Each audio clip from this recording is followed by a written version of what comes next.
ਰਾਵੀ ਦੀ ਆ ਸਾਈਡ ਆ ਸੈਂਟਰ 'ਚ 12 ਉਹ ਪਰਲਾ ਸਾਈਡ ਤੇ ਆ ਸਾਈਡ ਮੈਂ ਆਪਣੀ ਅੱਖੀ ਆਪਣੇ ਬਚਪਨ 'ਚ 2004-5 ਦੋਨਾਂ ਸਾਈਡਾਂ ਤੋਂ ਪਾਣੀ ਚੱਲਦਾ ਵੇਖਿਆ। ਲੇਕਿਨ ਇਹਨਾਂ ਲੋਕਾਂ ਨੇ ਦੇਖੋ ਦਰਿਆਵਾਂ ਦੇ ਰਾਹਾਂ ਦੇ ਵਿੱਚ ਆ ਕੇ ਆਪਣੇ ਘਰ ਬਣਾ ਲਏ ਨੇ। ਫਰਖਾਬਾਦ ਆ ਸਾਰਾ ਏਰੀਆ ਲੋਕਾਂ ਨੇ ਆ ਕੇ ਦਰਿਆ ਦੇ ਵਿੱਚ ਉਹੋ ਜਿਹੇ ਵੇਚਣ ਵਾਲੇ ਉਹੋ ਜਿਹੇ ਖਰੀਦਣ ਵਾਲੇ। ਇਹ ਤਾਂ ਚਲੋ ਇੱਕ ਹੋ ਗਿਆ ਆਮ ਜਿਹਦੀ ਪੈਲੀ ਸੀ ਉਹਨੇ ਵੇਚਤਾ, ਲੋਕਾਂ ਨੇ ਪਾਲਿਆ।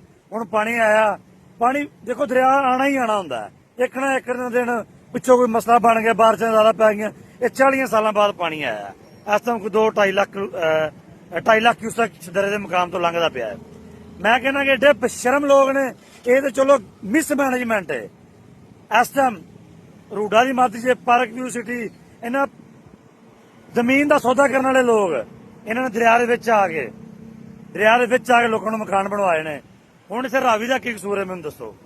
ਇਹ ਜੇ ਕਰਮਾਂ ਵਾਲੀ ਜੇ ਮਸਕੀਨ ਜੇ 40 ਸਾਲਾਂ ਬਾਅਦ ਇਹਦੇ 'ਚ ਪਾਣੀ ਆ ਗਿਆ ਏ ਤੇ ਇਹਦਾ ਇਹ ਵੇ ਕਿ ਰੋਣ ਪਿੱਟਣ ਲੱਗ ਪਏ। ਆ ਦੇਖੋ ਉਸ ਕਿਨਾਰੇ ਤੋਂ ਲੈ ਕੇ ਉਸ ਕਿਨਾਰੇ ਤੱਕ ਪੂਰੀ ਆਪਣੀ ਆਬੋ ਤਾਬ 'ਚ ਚੱਲਦੀ ਪਈ ਏ। ਕਿਸੇ ਦੇ ਘਰ ਨਹੀਂ ਵੜੀ।